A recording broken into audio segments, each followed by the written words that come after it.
jam kiamat semakin dekat dengan tengah malam. Bumi pun disebut di ambang kehancuran karena Rusia, China, Amerika Serikat, dan negara-negara lain menjadi kian agresif dan saling bermusuhan. Hal itu disampaikan sekelompok advokat ilmiah pada Selasa, 27 Januari 2026.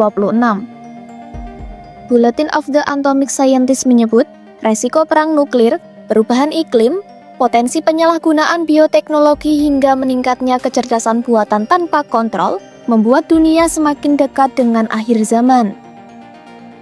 Tahun lalu, jarum jam kiamat ditetapkan pada 89 detik sebelum tengah malam, yang pada saat itu merupakan jarak terdekat yang pernah dicapai dunia menuju jam tersebut.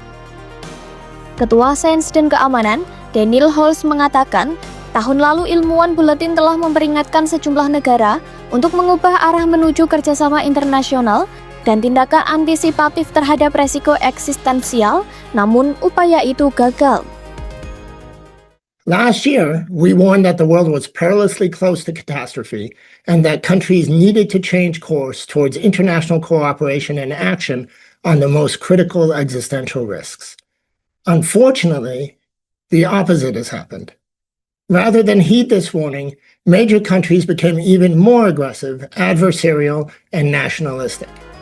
Kondisi ini mendorong mereka memajukan posisi jam kiamat menjadi 85 detik menuju tengah malam. Bulletin of the Atomic Scientists menjelaskan, resiko perang nuklir, krisis perubahan iklim, potensi penyalahgunaan bioteknologi, serta meningkatnya pemanfaatan kecerdasan buatan tanpa pengawasan yang memadai menjadi dasar penilaian tahunan tersebut. Jam kiamat digunakan untuk mengukur seberapa dekat umat manusia dengan akhir zaman.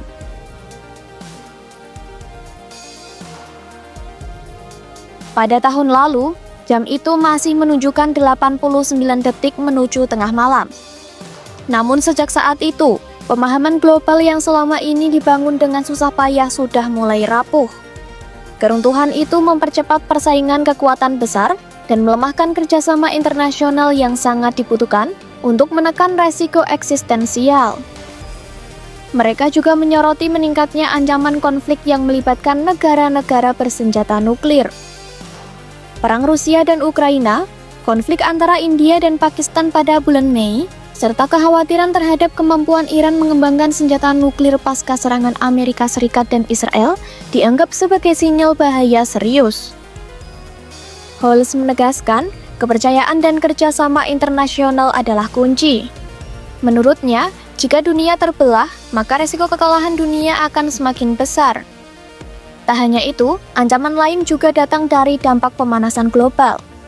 Dilaporkan, kasus kekeringan, gelombang panas, dan banjir semakin sering terjadi. Hal ini membuktikan kegagalan banyak negara dalam perjanjian untuk memerangi perubahan iklim, termasuk kebijakan Presiden AS Donald Trump yang dinilai mendorong bahan bakar fosil dan menghambat pengembangan energi terbarukan.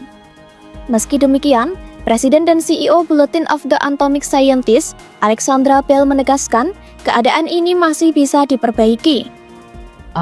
But I think the thing to remember is these are human-caused existential threats. We created these problems, and thus we have the ability to fix them. And it can't be done all at once. There's no single elegant solution for any of the problems that we're facing, but these problems are solvable. Sejak pertama kali diperkenalkan pada 1947, jam kiamat digunakan sebagai simbol potensi manusia mengakhiri peradabannya sendiri. Pada akhir Perang Dingin, jam itu pernah berada hampir 17 menit dari tengah malam. Namun dalam beberapa tahun terakhir, perubahan global yang terjadi begitu cepat memaksa perhitungan berubah dari menit menjadi detik. Melansir CNN, menurut buletin, jam kiamat ini tidak dirancang untuk mengukur secara pasti ancaman eksistensial, tapi untuk memicu percakapan tentang topik ilmiah yang sulit dan krisis yang dihadapi planet ini. Namun, beberapa ahli mempertanyakan kegunaan jam tersebut. Dr. Michael Mann, Profesor Kehormatan Kepresidenan di Departemen Bumi dan Lingkungan di Pennsylvania University menyebut, jam kiamat sebagai metafora yang tidak sempurna. Ia juga menyoroti kerangka jam tersebut. Meski begitu, ia sepakat bahwa jam ini adalah perangkat retorika penting yang mengingatkan manusia tahun demi tahun tentang semakin rapuhnya keberadaan manusia di planet ini.